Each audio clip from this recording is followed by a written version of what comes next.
Concerns over complaints in Ware. The school committee meeting Wednesday got heated after the Teachers Association president spotlighted accusations against their current superintendent. Now tonight, we have the response from the man at the helm of the district. Western Mass News reporter Wesley Days is live for us with more of his conversation with him. Wesley, officials are concerned with how those allegations were presented. Yes, exactly. Listen to this. It's written or oral, Abby and Chris. Two options. One say is fair, the other says is not.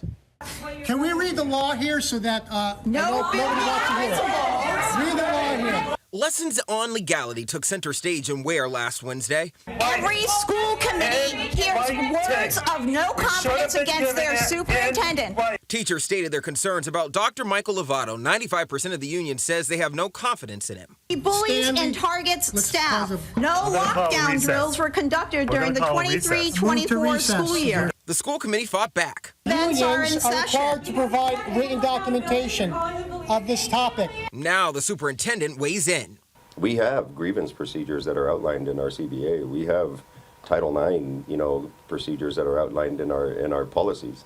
And so if there was a complaint, nothing has ever been put in writing or come my way. Writing a key factor here and a reason for the fighting. I have contacted our attorney, and he says that by law, we need to have everything in You are shutting down public comment?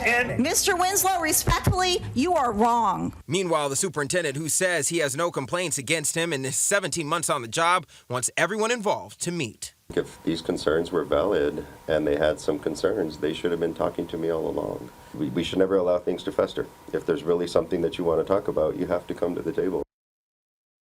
We're told the Massachusetts Teachers Association, alongside Ware's Teachers Union, will share a statement with our newsroom shortly. We also reached out to the chair of the Ware School Committee, I should say. We have yet to hear back. We'll have more details on all of this on our website, westernmassnews.com. Reporting live in studio, Wesley Days, Western Mass News.